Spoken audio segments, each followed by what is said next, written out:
putting an end to identity politics. This is the Kevin Jackson Radio Show. Something wrong here. Gonna break it down. You think you are pressed, black man, when you have the SAT scores of a third grader and get into Harvard? Shut up. Tired of your constant bitching, Brostein. All you know how to do is upsize my fries. Push the picture of the big box on the cash register and you say you want $15 an hour? How you gonna read your paycheck? Get a crew. Something wrong. Out. All right, everybody, welcome back. I gotta tell you, certain things offend me. And one of the things that offends me a lot is the marginalization of black folks. And it happens so often. It's become commonplace that leftists don't even pretend to care about the racism of low expectations. How patronizing it is to always have leftists trying to figure out a way to, make black people feel like, oh, I know you're dumb, but we're going to make it to where it appears that you're smart. And, oh my gosh, seriously, people? And we have yet another case of this type of thing happening, and I'll get to it in a second. I want to recap some of the things I'm talking about. So, for example, in Canada, they've been bringing over all these West Indies, blacks, Africans, what have you. They put them in regular Canadian schools, and they say they can't keep up. And it's demoralizing to the black kids. So let's form a school only for blacks. Now, I want to just explain to you how crazy that is. Let's take blacks out of white schools. George Wallace would be smiling right now if he knew what the heck is going on. In other words, let's not segregate based on the fact that they're black and white. Let's get them to segregate by showing them how stupid they are. And so what white folks would do by saying, you can't come to our school, you crazy Negro, you colored person, whatever. Now they go, hey, you know what? You might not want to be here because it's a different level of competition. And black people go, that's a good idea. We'll just have our own school and the kids will look like they're really smart. And then it'll just be comparing black to black. Whose idiotic ideas is self-segregation brought on by bourgeois leftists who claim they're trying to help black folks? Let me tell you, the best way to help somebody is to put them in a situation where they must perform. You know what I tell my kid he's young and he's still learning this, but I tell him I'm instilling this early on so he gets it. No matter what it is you do, act as if your life depends on it. To solve a problem, act as if you don't solve that problem, you die.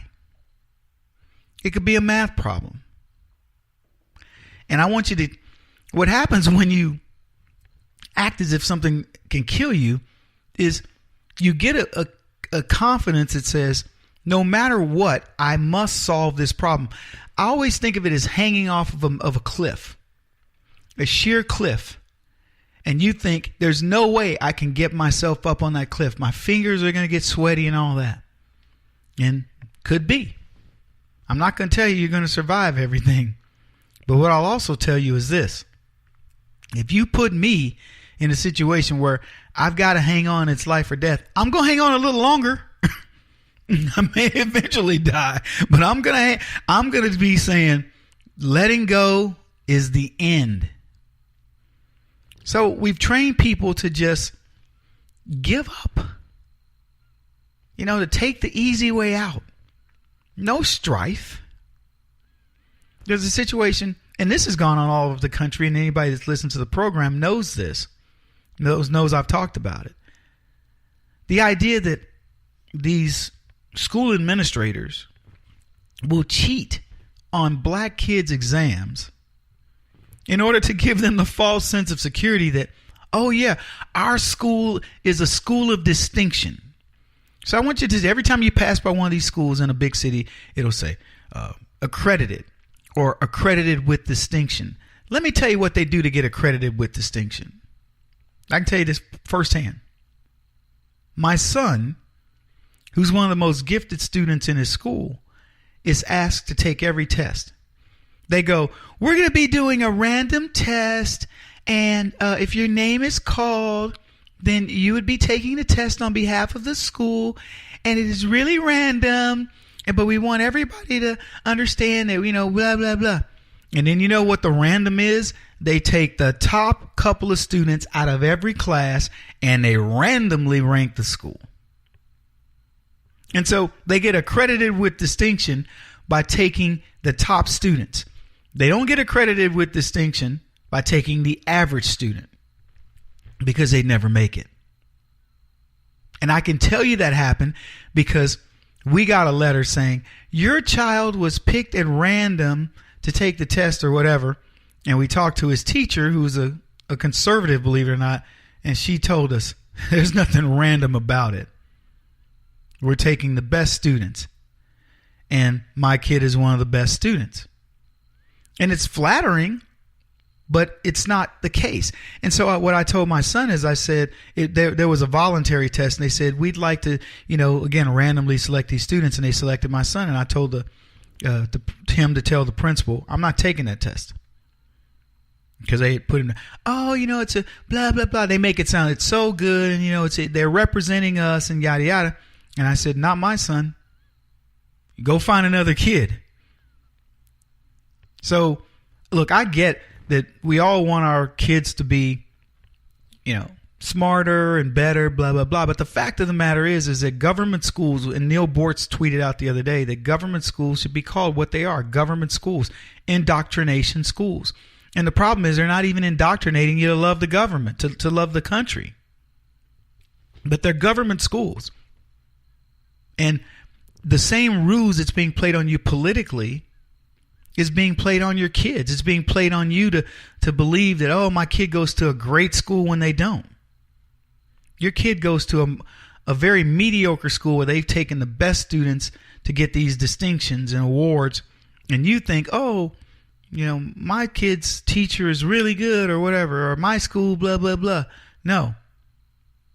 And see, other countries aren't playing around with education the way our country does.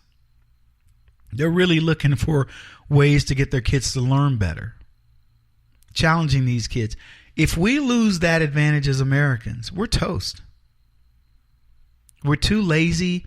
We're too soft to keep up otherwise. We must do it with mentality and that American spirit that brews in you.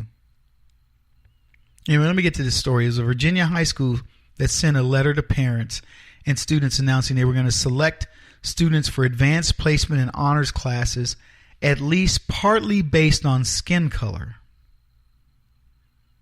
So here's what the thing reads. Through our collective work, advanced classes such as AP and honors will have proportional representation. Proportional representation is 40% white, 35% Hispanic, 12% African American, and 10% mixed race. So they've parceled it out. What is that? Let's see, 75, 85. So they're missing a few percentage points there, but you get the drift. And the letter went on to explain that public schools across the country, quote, continue to see outcomes that are disproportionate by race and social class. So here's what I can tell you. Disproportionate by race is ridiculous. That just means you got to start teaching people better. You have to have an expectation of students wanting to learn. Disproportionate by class is equally stupid because rich kids are stupid in the same proportion as poor kids. Now, I know there are people out there, well, Kevin, you can have your kids get tutors and all that. You're exactly right. And all that's available to any student, as are most of their parents, other students. If you want to learn, you can learn. Stop making people believe that if somebody doesn't give them everything they need to learn, then they can't learn. The internet is a great place to learn. There are tutorials on everything. If you want to relive a subject, I promise you, Google it or search for it on YouTube. It's there. This idea, American demography, choosing who's a good student or bad, is ridiculous. I want, if AP ends up being 12% Asian or 15% Asian, so be it. Why did we start this nonsense? And this dumbing down of blacks really upsets me. He won't stop until he's the top-rated radio talk show host in America. What kind of weird competitive freak are you? This is the Kevin Jackson Radio Show.